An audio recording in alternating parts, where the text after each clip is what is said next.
सबसे पहली गलती यही है, लोग जिम ज्वाइन करते ही protein, creatine, pre workout, BCAA, fat burner, multivitamin सब खरीद लेते हैं। लेकिन सप्लीमेंट का मतलब ही है डाइट को सप्लीमेंट करना। अगर आपकी नॉर्मल डाइट से आपकी प्रोटीन और माइक्रो न्यूट्रिएंट्स की रिक्वायरमेंट पूरी हो रही है तो हर चीज़ खरीदना ज़रूरी नहीं है। अगर आप खाने से इनफ प्रोटीन ले रहे हो तो सिर्फ इसलिए वे लेना ज़रूरी नहीं है क्योंकि बाकी लोग ले रहे हैं, राइट? पहले अपनी डाइट देखो, फिर सप्लीमेंट। नंबर 2, लेवल पढ़ना सीखो। सिर्फ सामने लिखा हुआ है देखकर प्रोडक्ट मत खरीदो। Muscle builder, advance formula, maximum strength, extreme performance, fat burner, ये सब एक मार्केटिंग गिमिक हो सकता है। असली चीज़ है supplement fact and nutrition level देखना।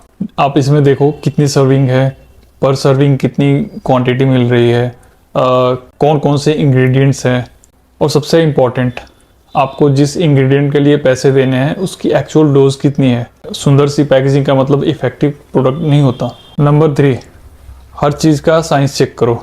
किसी इन्फ्लुएंसर ने बोल दिया इस सप्लीमेंट ने मेरी लाइफ बदल दी, इसका मतलब ये नहीं है कि आपको भी इसकी ज़रूरत है। सप्लीमेंट खरीदने से पहले देखो कि उसके इंग्रेडिएंट के लिए अच्छा साइंटिफिक एविडेंस मौजूद है या नहीं। फॉर एग्जांपल, क्रिएटिन मोनोहाइड्रेट के पीछे काफ़ी स्ट्रॉन्ग साइंस बेस्ड एविडेंस है, लेकिन हर फैंसी मसल बिल्डिंग ब्लेंड या fat burning formula equally effective नहीं हो सकता। सवाल होना चाहिए क्या इसके इंग्रेडिएंट के लिए अच्छा एविडेंस है या नहीं। नंबर 4, प्राइस नहीं कॉस्ट पर सर्विंग देखो। 2 प्रोटीन पाउडर है, फॉर एग्जांपल 2 प्रोटीन पाउडर है, एक का प्राइस 2000 है, दूसरा 2500 का है। पहला सस्ता लग रहा है, लेकिन अगर पहले वाले में 25 सर्विंग्स है और दूसरे में 35 सर्विंग, तो पूरी पिक्चर बदल जाती है। इसलिए सिर्फ कंटेनर की प्राइस कंपेयर मत करो, आप देखो कि टोटल सर्विंग कितनी है और पर सर्विंग कॉस्ट क्या है। इसी तरह प्रोटीन पाउडर में सिर्फ कितने ग्राम प्रोटीन नहीं, एक सर्विंग में एक्चुअल प्रोटीन कितना मिल रहा है ये देखना बहुत ज़्यादा इंपॉर्टेंट है।